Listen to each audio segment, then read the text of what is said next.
तो आज हम बना तो रहे हैं आम रोटी ही, लेकिन इसमें हम कुछ ऐसा शामिल करेंगे जिससे इसमें प्रोटीन, फाइबर और विटामिन्स की भरमार हो जाएगी।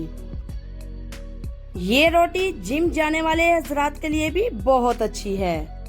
क्या आपने कभी सोचा है कि रोटी खाने से भी आपकी कुव्वत मुदाफियत में बेपनाह इजाफा हो सकता है, याददाश्त तेज हो सकती है और जिस्म में कमजोरी खत्म हो सकती है? नहीं ना? तो चलिए फटाफट से इसे बनाना शुरू करते हैं। सबसे पहले हम किसी भी बर्तन में शामिल करेंगे गंदम का खालिस आटा। यहाँ पर हम तकरीबन 2 कप आटा बर्तन में शामिल करेंगे। कोशिश करें आपका आटा खालिस गंदम का ही हो और इसमें किसी किस्म की मिलावट ना हो। और अब बारी आती है इस आटे को ताकतवर बनाने की। तो सबसे पहले हम लेंगे थोड़े से काजू। काजू ग़िज़ाइयत से भरपूर होते हैं, इससे दिमाग तेज होता है, जिस्म को ताकत मिलती है, साथ में ये शुगर के लिए भी बहुत अच्छे हैं। अब इसमें जाएंगे थोड़े से बादाम। बादाम कमजोर याददाश्त और कमजोर नजर के लिए बहुत अच्छे हैं। बादाम को आपने छिलकों समेत ही शामिल करना है। अब इसमें जाएंगे ढेर सारे भुने हुए चने। भुने हुए चने कुव्वत मुदाफियत में बेपनाह इजाफा करते हैं, इसलिए आपने भुने हुए चने भी जरूर शामिल करने हैं।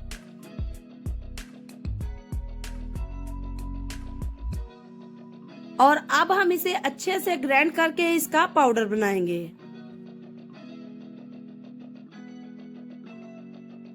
ये देखें, इस तरह से आपने पाउडर बना लेना है। इस तरह से पाउडर बनाकर आप लंबे अरसे तक स्टोर भी कर सकती हैं। ये देखें कितना जबरदस्त पाउडर बना है। अब हम इसे अपने आटे में शामिल करेंगे। साथ ही में इसमें शामिल करेंगे 1 चम्मच नमक। इस आटे को हमने पानी के साथ नहीं गूंदना, दूध के साथ गूंदना है, तो इसमें थोड़ा थोड़ा करके दूध शामिल करते रहेंगे। आप अपने घर में बच्चों, बूढ़ों सभी को ये वाली रोटी खिला सकती हैं। ये रोटी बहुत ताकतवर है, इससे आप बहुत सारी बीमारियों से भी बचे रहेंगे। अब हम आटे को अच्छे से गूंद लेते हैं।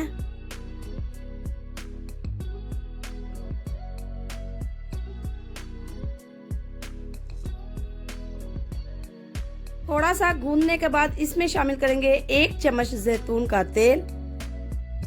जैतून का तेल शुरू में शामिल नहीं करते, इससे आटा सख्त हो जाता है। एक बार फिर से अच्छे से गूंद लेते हैं।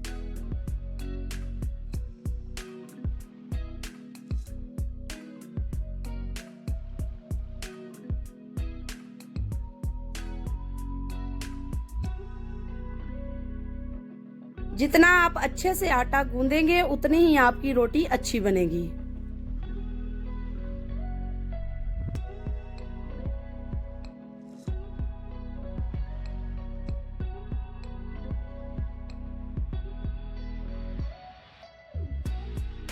रोटी को सॉफ्ट बनाने के लिए आटे को अच्छे से गूंदना बहुत जरूरी है।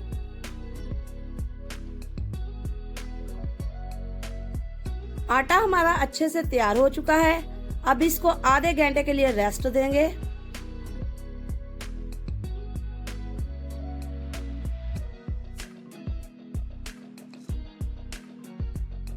आधे घंटे के बाद हम जाते हैं अपने आटे की तरफ।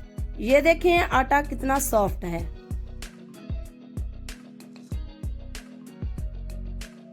और अब इसमें से हम पेड़े बनाएंगे।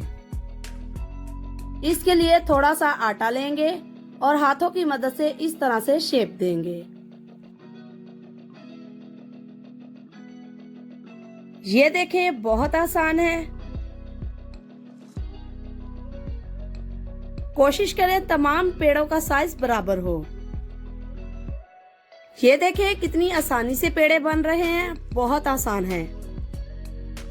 आटा अच्छे से गूंदा हो तो पेड़े भी अच्छे से बन जाते हैं।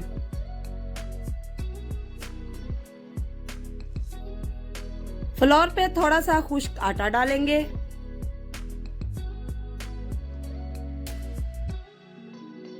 और एक पेड़ा लेकर हाथ की मदद से हल्का हल्का इस तरह से प्रेस करेंगे।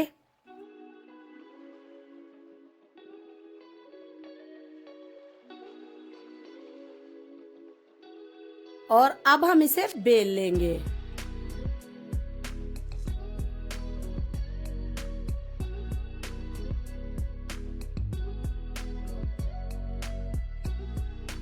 बेलने के बाद हाथों की मदद से इस तरह से रोटी को पतला करेंगे।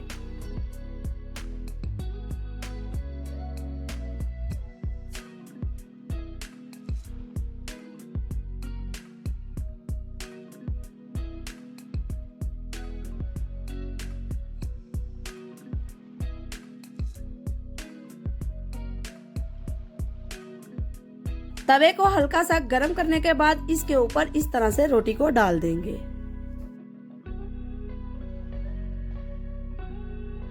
रोटी की आपने दोनों साइडों को अच्छे से सेक लेना है। ये देखें माशाल्लाह से कितनी जबरदस्त रोटी बन रही है। इस रोटी का जायका इतना अच्छा होता है कि आप आम रोटी को तो भूल ही जाएंगे।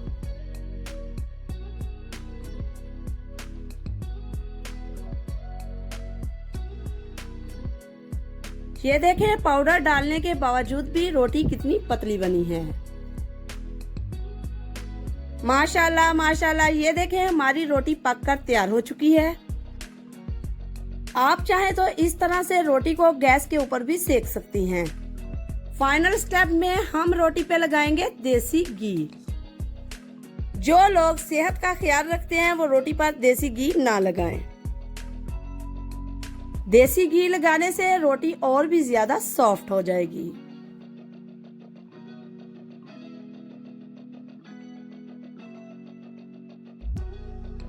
अगर आपको देसी घी नहीं पसंद तो आप इसे स्किप भी कर सकती हैं।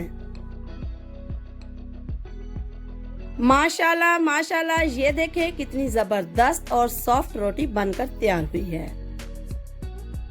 इस रोटी को बूढ़े बुजुर्ग भी आराम से खा सकते हैं।